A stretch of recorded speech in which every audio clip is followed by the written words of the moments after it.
Warning.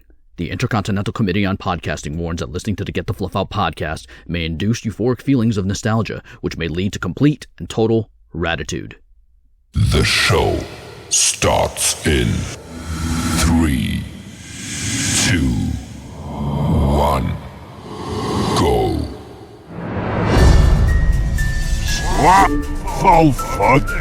Get the fluff out.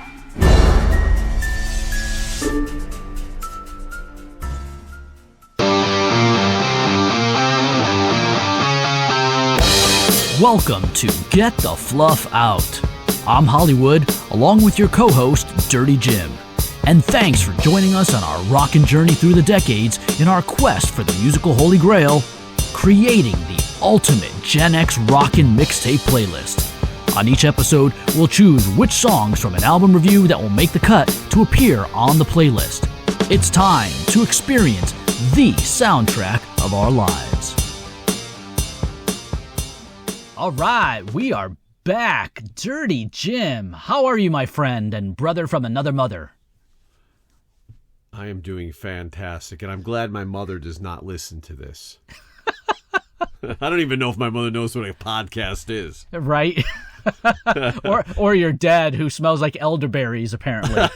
He smells like elderberries? Yeah, remember Frank on the last episode, the Beatles episode? He said that your father smelled like elderberries. Oh, I don't even remember that. Yeah, he was when watching Frank Monty said that Python. my father... That's Yes. right, that's right.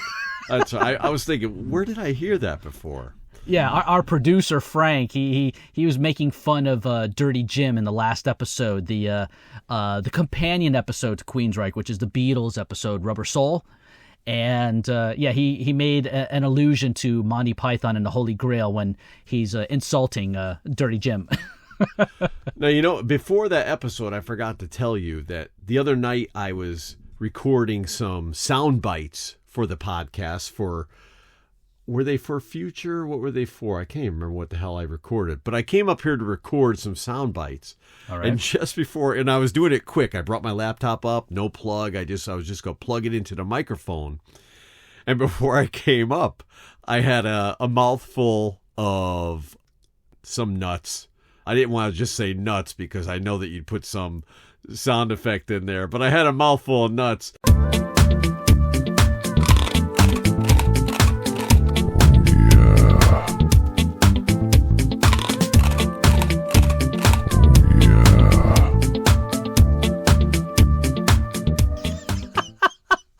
And I was chewing them, and I swallowed them, so I start doing the soundbite. So today, when we came up to record the Beatles episode, I looked at my little screen in front of the microphone, and it had all little, because I didn't turn the light on in here, I just had the light on in the room, had all little nut chips.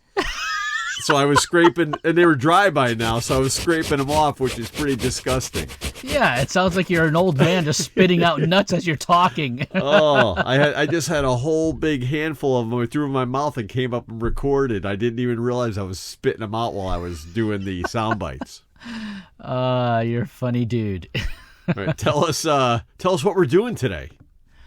Well, today, on this episode, we are reviewing the 1990 album by Queensrÿche entitled Empire. Now, the band Queensrÿche, they originated in Bellevue, Washington back in 1980, and this album, Empire, was released August 20th of 1990. It is the fourth album in their catalog, and the band members are the classic lineup, which is Jeff Tate on vocals and keyboards, Chris DeGarmo on guitar, keyboards, backing vocals. In fact, amazing backing vocals, I should say. Yes. Michael Wilton on guitar, Eddie Jackson, bass and backing vocals, and the amazing Scott Rockenfeld on the drums. So, Dirty Jim, what kind of album notes do you have for Queensrÿche's Empire? Oh, I got album notes. Absolutely. All right. This album hit number 7 on the U.S. Billboard chart, or Billboard 200 chart. And it went 3 times platinum in the United States, and that would be 3 million plus albums sold. It reached number 13 in the UK, number 14 in Norway, number 18 in Canada, and also number 18 in Japan. And this was the band's most successful release. And before we go on with anything about this, if you noticed in our podcast, we have changed our format a little, where we play the song before we talk about the song now, where before we were talking about it and then playing the clip at the end after we talked. And the reason why we changed that was a suggestion by one of our loyal listeners, actually two of our loyal listeners. We took that into heart. We shook it up like dice, and it came out aces. and we have now switched over to that format, and we're going to try it out for a little while and see how it works out. Yeah, I think it's going to work out good. We definitely listen to the fans. That's for sure. Yeah, and if any of you guys out there have suggestions for us, you could definitely email us at getthefluffoutpodcast@gmail.com. Or just leave us a little message on the wherever you listen to podcasts, and we'll get it. And but definitely give us a suggestion, and we will take it. If we like it, we'll use it. If we don't, we'll pretend we never saw it. Yeah. So, you could do that also on our social media channels as well. So we have a Facebook group called Get the Fluff Out Podcast on Facebook, and you could also search for Get the Fluff Out Podcast on Twitter as well as Instagram. And follow us on those channels as well, and we'll be releasing all of our content and links to our episodes on each of those social media channels. Yeah, we're everywhere. We're a couple hep cats. Absolutely. And we even have a website, dude. We have an official website. Wow. We're going Ever places. since Frank has come along. We're going all over the internet. I don't know if anyone's seeing it, but we're all over the place. Exactly, yeah. So our website for you guys, just so you know, it's www.getthefluffoutpodcast.com. So check it out. All right, before we get into these songs, we should thank Frank, I guess, for everything he does. Hey, thanks, Frank. Let's move on. Let's get down to track number 1 of this great album. I'm already boy, I don't even know what to say. I was going to say something that would have came out pretty disgusting. But anyway, that's the way I feel about this album. You're going to take track number 1, and the track is called Best I Can. Okay, so Best I Can. Now, it's interesting that this album, Empire, follows their masterpiece concept album, which was called Operation Mindcrime from 1988. And then this album actually starts off with this lead track having background dialogue where you hear someone say, "Don't worry, dear, he'll never find the gun." And it's as if this album is going to be another concept album. But then at 19 seconds, it leads into this staccato keyboards that start, and then Jeff Tate's vocals grace our ears at the 40-second mark with the full band kicking in. I love the production quality of the guitars, the keyboards, all the instruments on not only on this song, but the full album. It sounds so full and rich. I dig it. So hats off to the producer, Peter Collins. As far as this song is concerned, I love the guitar solo by Chris DeGarmo. It's an excellent song to start the album. It's a prime cut, and it's making the Ultimate Gen X Rockin' Mixtape playlist on Spotify. Prime cut, baby. Oh, that's true, because I can't now take that away if I made it a cold cut. I cannot take Best I Can away from you. Yeah, there's no way you would put Best I Can as a fluff cut. Come on, go for it. All right, so Best I Can is the second single from the album. And the first 53 seconds sets up the song, like you said. A kid finds his father's gun. There's an accident, and the kid ends up in a wheelchair. The intro is powerful. It's sad. It's a little creepy with that haunting kid vocals part. You know, I don't like kids singing in that haunting way. But it's so awesome. What follows, it's an inspiring story told in the first person in a rocking way that only Jeff Tate's vocals and Queensrÿche can do. It's so good. It's a great start to the album. It's an easy prime cut for me. I was just teasing you before. But it's also... What? Yes. It's my so what if I have a man crush on the lead singer hit of the album. Come here, Mr. Tate. I have a man crush on you.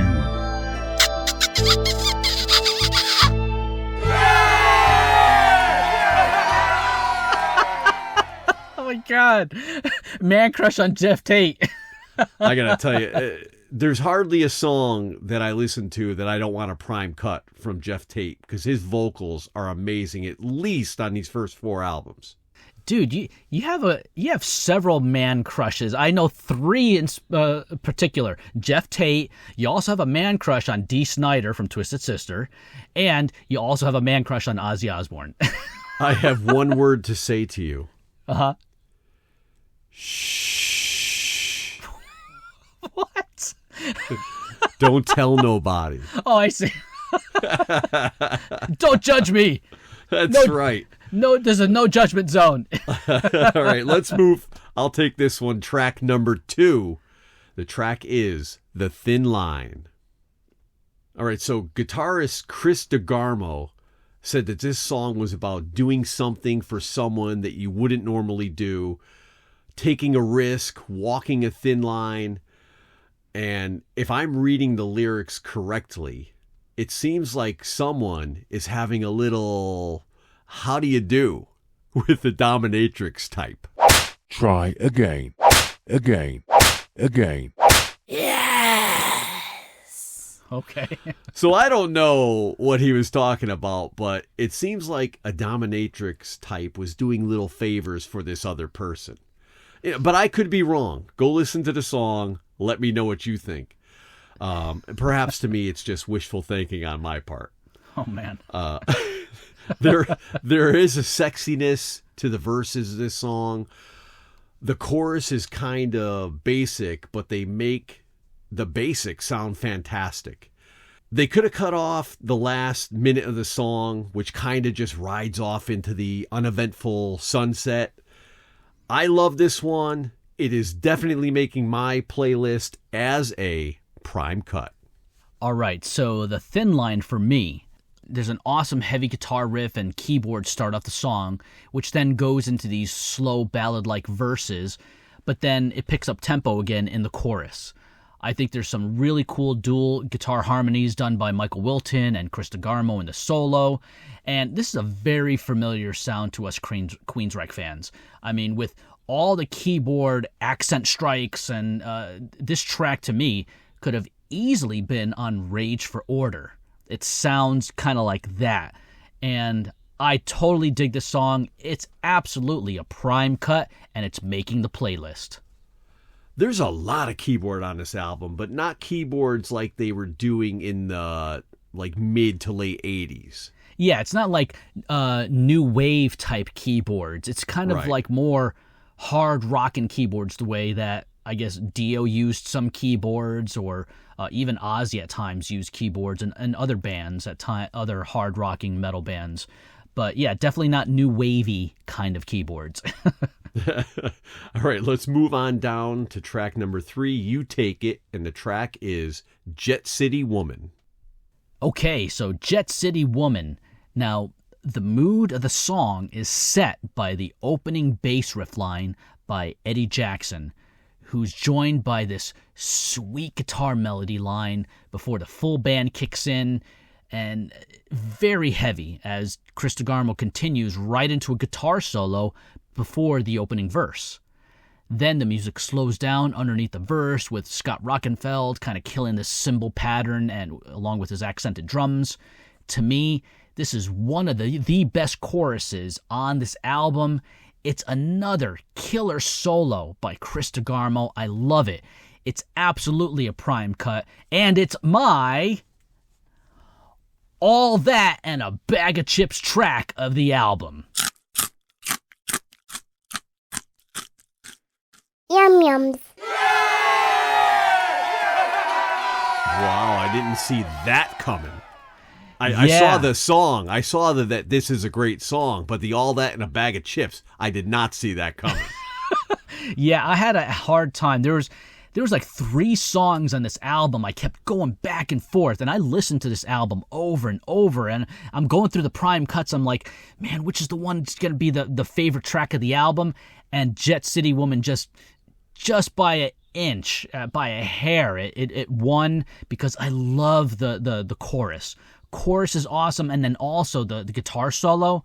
Crazy guitar solo by Chris DeGarmo. I love it, so that's why it's my All That and a Bag of Chips track of the album. Was Best I Can one of those songs on your short list? No, it was not. Oh, interesting. Yeah. Jet City Woman was actually... No, do you want me to tell you me which as ones? we go down. Oh, go ahead. As we go Go down. ahead. Okay. No, I'll tell you as we're going into Okay. the review of the tracks. Jet City Woman was actually just number 2 on mine. Okay. But Jet City Woman is the 4th single from this album. The 4th single. You could have almost put more singles on this album because the whole thing is amazing. And my entire first part of my wrap-up of this song is pretty much everything you said, all the way to the point where the chorus is fantastic. The pre-chorus is just crazy good. And I love the short verse coming out of the chorus. It just takes this song up another notch. It must be amazing for this band to just sit back and listen to the final mix of a song and know that they have created greatness. This is obviously another prime cut for me. Well, come on. You and I, we experienced that back in 1988 when we were in the studio in Prospect, Connecticut. Do you remember the studio that we were in? Ren's Studio. You got it. Ren's Studio in Prospect, Connecticut. And essentially it was a converted garage into a studio. Right. He owned a carpet business too, right? Yeah. And there was carpet everywhere on all the walls to kind of deaden the sound. But it was pretty good. It was an 8-track studio. It was a small little studio, but hey, for us, back in 1988 with our band Forced Entry, it was awesome. We had a great time recording that 4-song demo tape. I don't think the mix that he did with my voice really replicated what I was bringing in the studio. Yeah, I do wish that we could have had more time to remix the album, the EP, so to speak. Hey, they do it with Ozzy's voice. Why can't they do it with mine? Exactly, right? All right, let's move down to track number 4, Della Brown. All right. So Della Brown, it's got a slower, sexy tempo that continues throughout the whole song. It doesn't blow me away, and it is a bit long at 7 minutes and 4 seconds. They could have cut off that last 4 seconds. But there are things about this song that I really like. It's got a good story, and of course, my man crush Tate sounds great. You know, even though he's not doing super Tate things with his vocals. There's some nice guitar work throughout. I was a little torn with this one, you know, between what I'm going to say and what I thought it might be and what I think you might say. I'm not sure, but it's not upbeat at all. And it could have probably been about 2 minutes shorter. I would say just cut off those last 2 minutes. But anyway, I can't cast this into Fluffland because it really is a good song, even though it's probably the most different one on this album, but I'm going to bring it along as a deep cut. Okay, so for me, Della Brown, the way the song starts off, Eddie Jackson is prominently featured on bass throughout this slow track, and the production quality is crazy good. I mean, it sounds really good, just what was done by the producer. But the song drags on and on for over 7 minutes. I mean, if Della Brown comes to my house and rings the doorbell looking for a rockin' Gen X party, I'm going to go ahead and give her an address that's 7 minutes away in a boring little town called Fluffyville. Get the fluff out of here, Della Brown. Out! Della Brown's going to miss that address by 4 seconds. She's going to go to the wrong house. Yeah, GPS is off. So Della Brown is now off the Gen X playlist. Yes, officially it's off. I'm sorry. I mean, yeah, there's parts of the song that are good that I dig. I can kind of listen to it perhaps on my own every once in a while, but overall, no, it's a fluff cut. It's out of here. Okay. Well, let's move on down. You're going to take this one, track number 5, Another Rainy Night Without You. All right, so with this track, I can't believe that Another Rainy Night Without You was not released as a single. What is up with that? I mean, when you hear the song, it has single all over it. It's upbeat, it's poppy, there's something about the song that screams radio. You know, it was on MTV, they had a video. I mean, I love the dual guitar harmony intro, and it's super melodic, and it leads into these slow verses and then up-tempo choruses. I mean, something that we're actually hearing a lot of on the songs on this album. Slow verses, up-tempo choruses, blah, blah, blah. But the massive vocal harmonies in the chorus, it's just like Jet City Woman, but it's so good. This was actually the song that was in contention with Jet City Woman. I can see that. For me, I love this track. It's a prime cut, and it's making the ultimate Gen X rockin' mixtape playlist. Well, I concur. I mean, everything about this is great. It's not an in-your-face rocker, but it definitely gets your attention. The intro pulls you right in, and the verses slowly build into an amazing chorus. The last chorus is just off the charts. With the harmonies, it's freaking crazy. Yeah, that last chorus to me, I'm like, what? and look what I have written right here. You won't be able to see it, but I'm going to tell you what it says. It I'm could looking. have easily been the 5th single from this album. Absolutely, come on. It's so good. It's a definite prime cut for me also. Let's just get on down to track number 6. I will take it, and it is called Empire. All right, so Empire is the first single of this album, the first of 4. I guess they thought 4 was enough, and that's why they left Another Rainy Night not being the 5th single. So Empire, the 40-second intro is heavier than the rest of the song, and it leads right into a slow, steady, stalking song with some gritty attitude. The verses and chorus have that same steady, lurking, forward momentum. I love everything about this one. It is another prime cut for me. For me, Empire, I absolutely love that opening main guitar riff. This is a kind of a medium tempo rocker. It's actually probably the heaviest song on the album. And this track definitely makes a political statement, especially there in the middle bridge where Jeff Tate kind of reads off this information from the fiscal year of 1986, 1987, and how the federal government spent millions of dollars on space exploration and then 43 times more on national defense than on law enforcement. But all I know is that Queensrÿche themselves, they raked in millions of dollars on this album. So capitalism at its finest, Jeff Tate. So this is absolutely a prime cut, and it's making the mixtape playlist. A little drinking game that the fans could play during this album is how many times we say love, take a shot.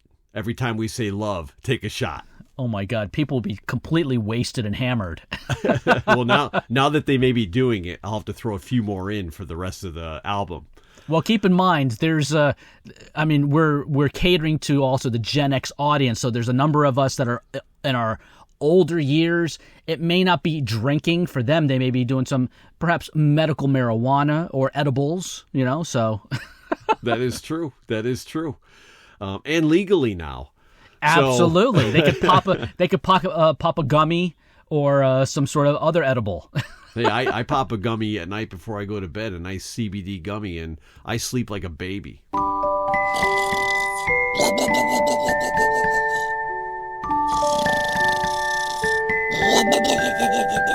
All right. All right, let's move on down to track number 7. Why Don't You Take It? It is called Resistance. Resistance. Now, this is a really up-tempo heavy song.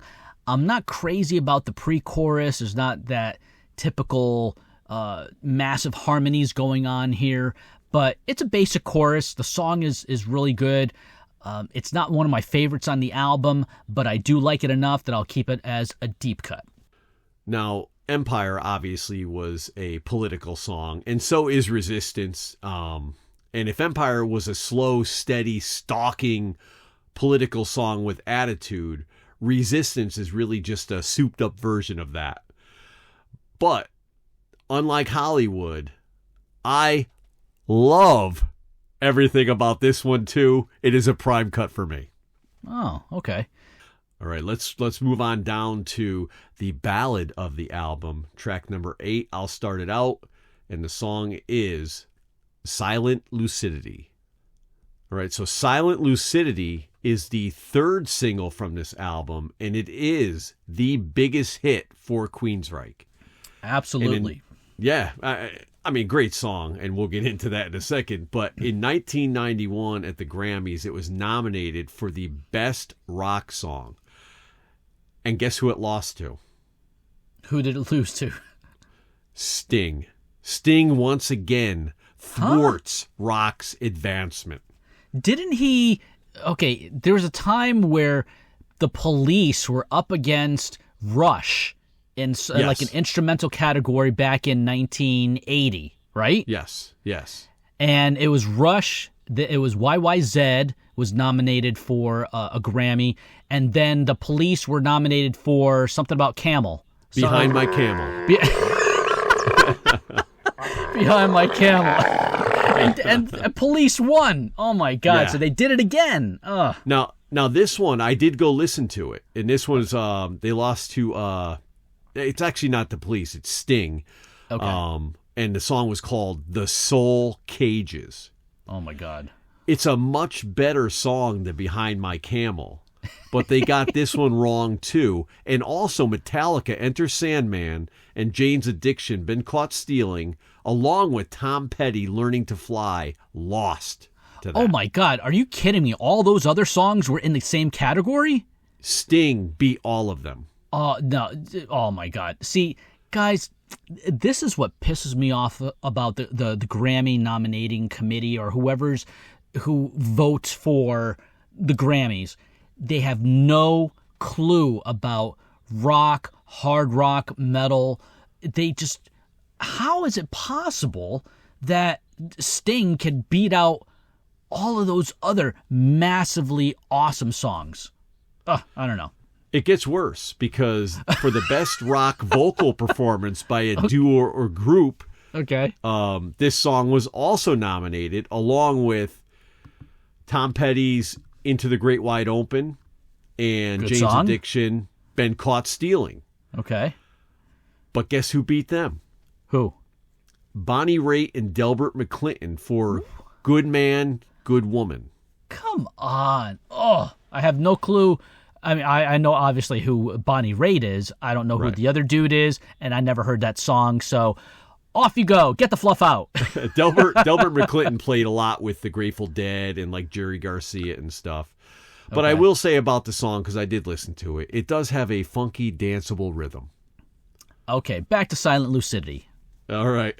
So now I have to go down my notes and see where the hell it was. Okay, there it is. All right, so back to Silent Lucidity. It is a slower, slightly trippy voyage through dreamland. Everybody knows it, and it is an easy prime cut for me. All that little tiny bit for Silent Lucidity and all that other stuff about it. So I had to make it nice and short. Okay, so for me, after listening to Silent Lucidity, I mean, you're struck by, there's so many things going on with the song. First of all, the amazing vocal range of Jeff Tate. I mean, his low baritone is crazy deep. And then, obviously, we know that his upper register is completely out of this world. And the band actually brought in a famed orchestral composer. His name is Michael Kamen. He's worked on a ton of Hollywood films. One of the films that is one of my favorite movies, Mr. Holland's Opus. He did the soundtrack for that movie. And as far as rock albums, he worked on a ton of classic rock albums, but he worked on Pink Floyd's The Wall, which is, there's something about this song, Silent Lucidity, where to me, it sounds a little bit like Goodbye Blue Sky. There's some elements, right? There's some elements to it there. But when you're listening to the song, there's an amazing melodic guitar solo. And then right after that, there's kind of this interlude of speaking underneath the orchestra that lasts for about 30 seconds. It actually reminded me a little bit about that middle interlude in the Beatles song, A Day in the Life from Sgt. Pepper's. You know, where they go, I love to turn you on. And you kind of hear that orchestra, you know, it's coming on in the background. There's a part of Silent Lucidity that sounds like that. So to me, I mean, obviously, this track was so popular.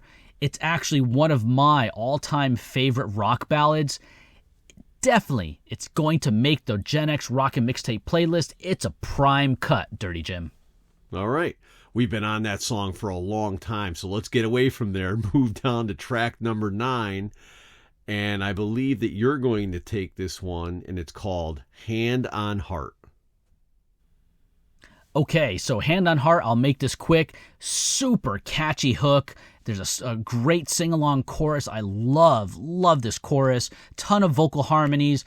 This is one of those songs that most people have never, ever heard of. And when they hear it, they're going to dig it. It's absolutely making the playlist. It's a prime cut for Hollywood. I totally agree. There is a lot of awesomeness with this song. The music makes it sound like an inspirational song of love, but it's possibly love lost. I can't really tell 100% by the lyrics. Either way, it's making my list, and it is also a prime cut. Let's get on down to track number 10, and I'll take it. It is One and Only. Okay, One and Only. I like the slower driving rhythm of this. The music is, you said this before, but the music is so full on this album. Except for the last minute of repetitive music, I love everything about One and Only. The ending wasn't really a jam or a long fade out.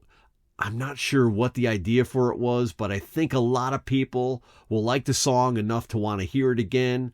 I never get tired of it. Tate's voice, there I go again. Tate's voice makes me your man crush. Makes me want to prime cut everything. But that's just me and my little love affair that he has with his oral capabilities. But this one is a step down from a prime cut, but not a giant step. Let's call it a robust deep cut. All right, so One and Only. I like this song. It has this kind of basic pop metal riff. It has a good chorus. They could have ended the song at 4 minutes and 52 seconds, like Dirty Jim said. That last minute, they just kind of kept playing the main guitar riff over and over for a minute. Don't know why they did that. But anyway, good song. It's not a prime cut, but it is making the playlist as a deep cut. Now, I'm very curious what you have to say about track number 11. The name of the track is Anybody Listening. Okay, so with Anybody Listening, this is a slow song where you don't hear the chorus until about 2 minutes and 20 seconds. Now, most of the songs on the Beatles' Rubber Soul album were less than 2 minutes and 20 seconds. Yeah, this was half the album, this one song. So when it finally comes to the chorus, it's a heavy chorus, it's powerful, and it leads right into this really cool guitar solo for about 40 seconds, and then it goes back into the sleepy, slow verse. And the song, to me, technically ends at around 6 minutes and 30 seconds. But then you hear these ocean waves for about a minute with this background dialogue of people arguing or something, and then you hear a gunshot, and then the song ends. To me, oh man, it's almost like Queensrÿche, they had an album called The Warning. The very last track was Roads to Madness. song went on for like 10 minutes, that song. It's still going on. And there's parts of it that I loved on that song, Roads to Madness, but it just drove me nuts because of just, it was all over the place for me. Same thing with Anybody Listening. It's just up and down. There's not enough oomph to this song for me to even give it a deep cut. It's off to the fluffy wasteland we go. Anybody listening? Nobody's listening to this song. We had to. You know, I agree with you on a lot of this. There were some great parts of this song, but not enough. There was not enough. This actually sounds like it could have been a track lost from Operation Mindcrime. Yeah, and they really could have shortened this down to like a 4-minute song, put in some of those heavy, powerful parts. Because I love that chorus when, you know, he comes in with, is there anybody listening? Right. Dun, dun, dun, dun, dun, dun, dun, dun. I love that part. But, yeah, that's it. If you took off the last 2 minutes, I would have given this a deep cut. I'm pretty sure I would have given this a deep cut. But reluctantly, let's just call this a reluctant Fluff cut. I'm not going to get into everything because you pretty much said it. I would never skip this song because I still like some of it. But it's a reluctant Fluff cut for me. And, you know, it's a bad way to end the album. I mean, 11 tracks, it's pretty good for an album, but this was a bad way to end it. Now get the fluff out and don't come back. Ain't nobody never gonna love you. Yeah, I would have loved if they would have ended it with One and Only. Yeah, definitely. They could have cut off track number 11. I would have been happy with 10 tracks. Yeah, absolutely. Anybody listening could have been a B-side or a bonus track or something like that. No more. It's not going to be on the Gen X playlist, so if you want to hear it, you're going to have to go to the album.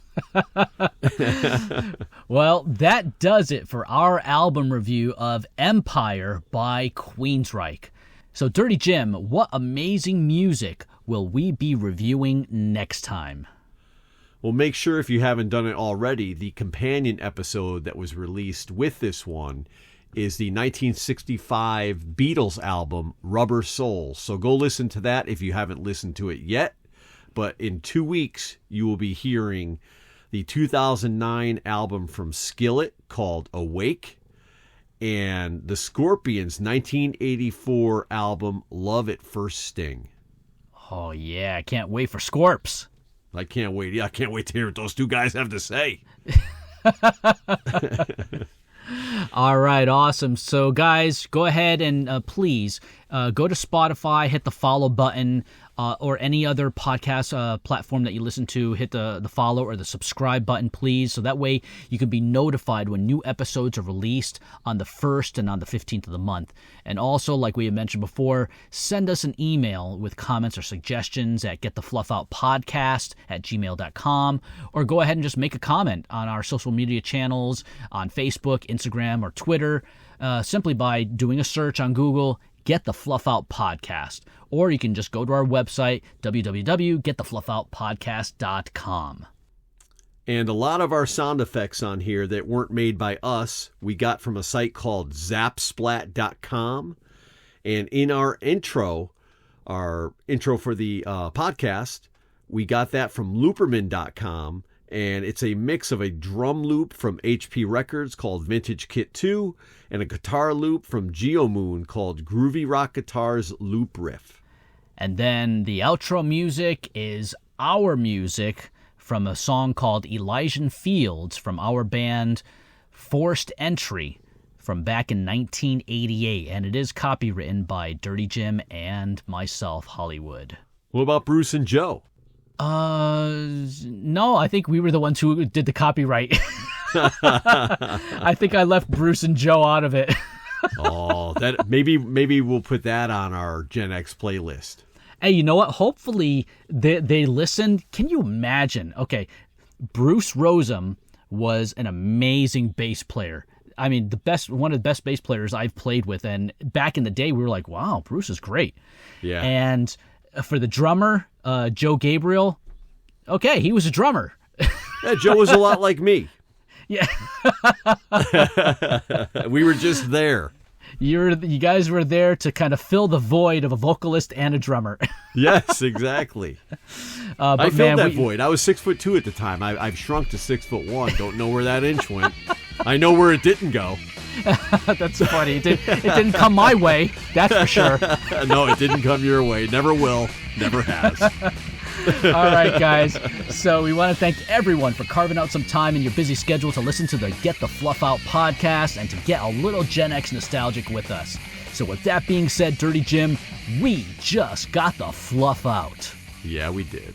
Yip, yip!